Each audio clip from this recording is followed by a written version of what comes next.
you don't want to hurt anyone, but I'm putting myself into this position, so it's my problem, not yours.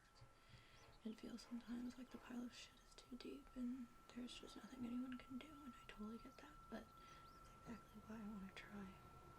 I truly do love you and care about you, and I just want you to be happy. I know you weren't looking for this right now, even if you were, you could do way better than me,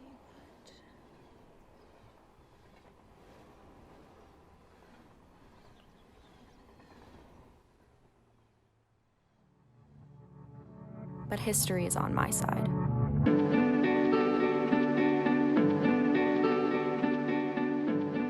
The history of the world, according to Karl Marx, is the history of class struggle. The struggle between the oppressor and the oppressed, between those who work and those who own, between the head and the hands, between the self and everyone else. And as we watch Marx's empires be consumed by this history, condemned to be a part of it, it's easy to forget that we were there when the rich became sinners and the poor became saints. We were there when the slaves were freed. It was us who dethroned the king. It was the naive ideologues who formed unions and reformed labor in Europe in the 19th century. It was the Marxists that saved America's economy during the Great Depression.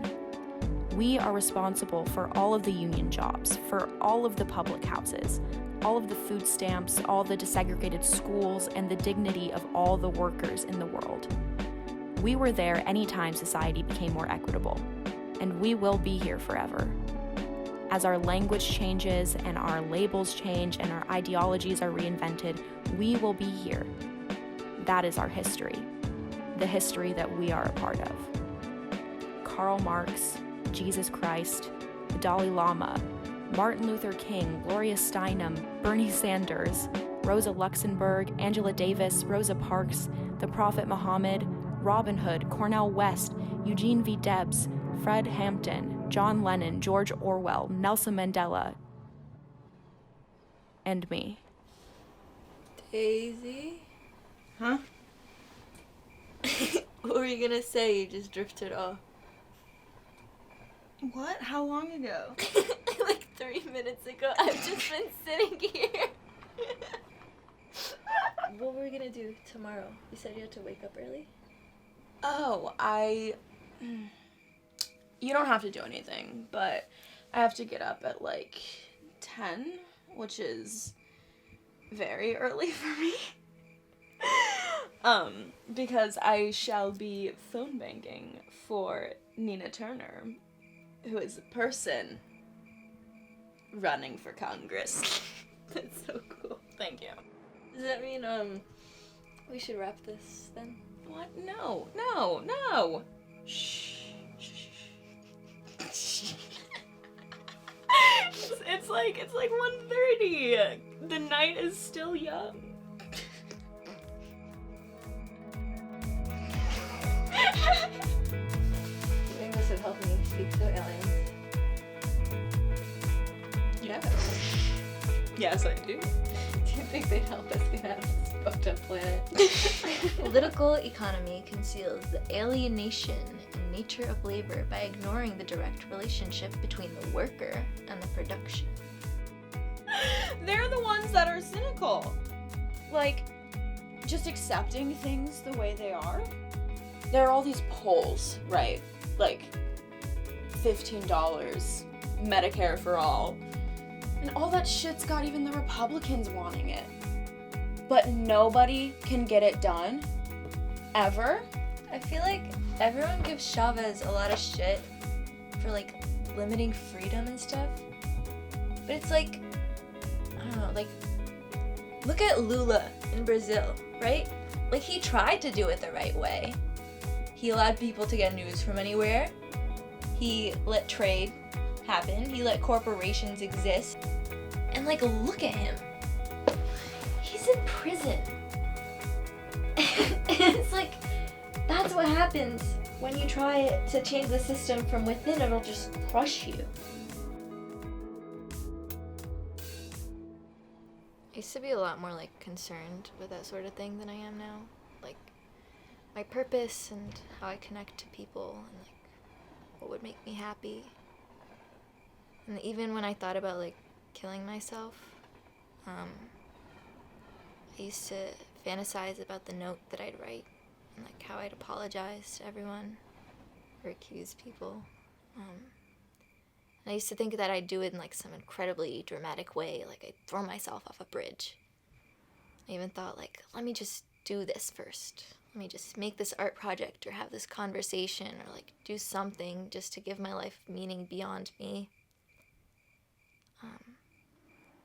And, you know, looking back at it, I really don't think I was ever gonna do it. I was just so angry because I couldn't stand being so unhappy, and I just wanted a solution to all of my problems. And then when my mom died, I was just like, fuck it, it's not going to happen. And I actually think it like helped me a lot because I have so little anger. And if I were to do it now, which look, I won't, I promise, because I like watching movies and reading books and sex and talking to people sometimes. And because at the end of the day, I just don't really care. But if I were to do it now, it wouldn't be some sort of statement.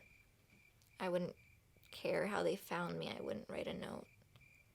I'd just be like, yeah, this is what I'm doing now.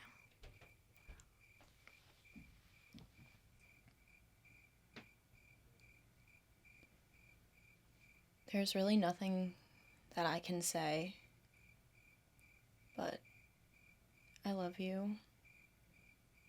And I know a lot of other people do too. I know, and that's like the last thing I would ever want to do is like hurt others. Do you think that's because of your mom? Yeah, probably. I knew her, and I promise that you aren't anything like her. I mean, I know because I don't bring other people into my shit. And like, I think I'm gonna be fine if I just don't do what she did and pretend that I'm okay, that everything's fine, and just so I could get attention and then get married and have a kid. If I don't do that, I think I'm gonna be okay. I was told by someone recently that I thrive under duress. Like, in situations where I'm really struggling.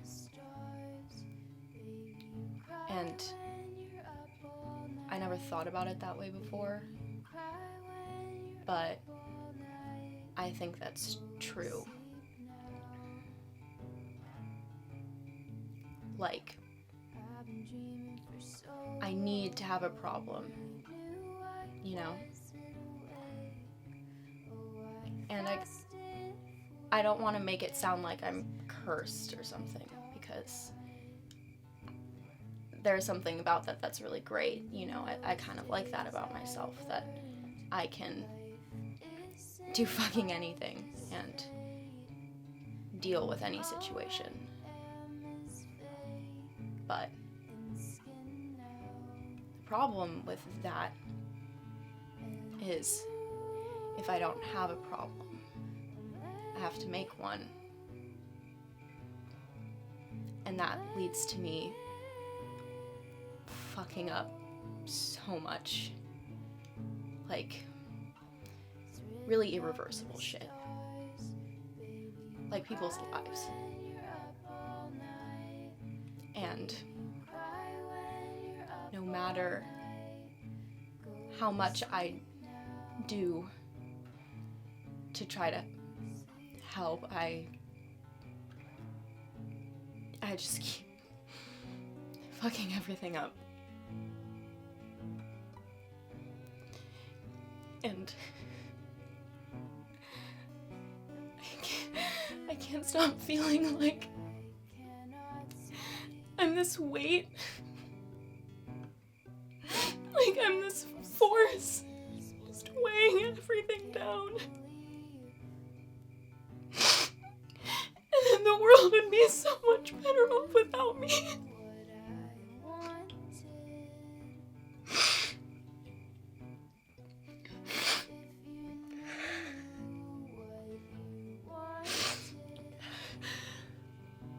And I try really hard not to go there with myself.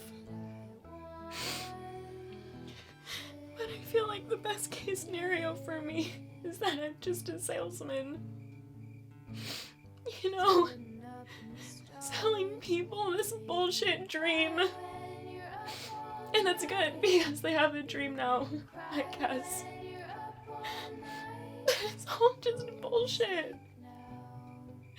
And at the end of the day, I started to believe my own bullshit. And that's the best case scenario. And the worst case scenario is that I'm just a shitty person. And that I'll just keep making problems. And just keep fucking everything up. You're not a shitty person. I wasn't trying to get you to say that. I know.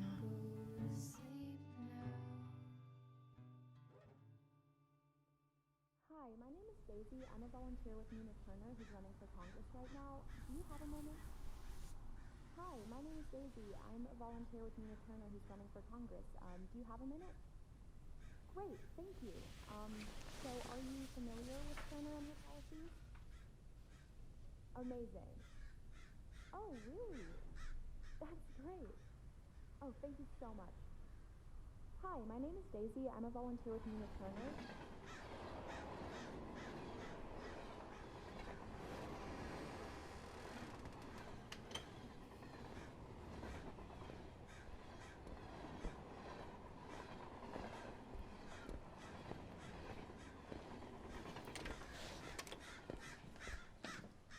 Hey,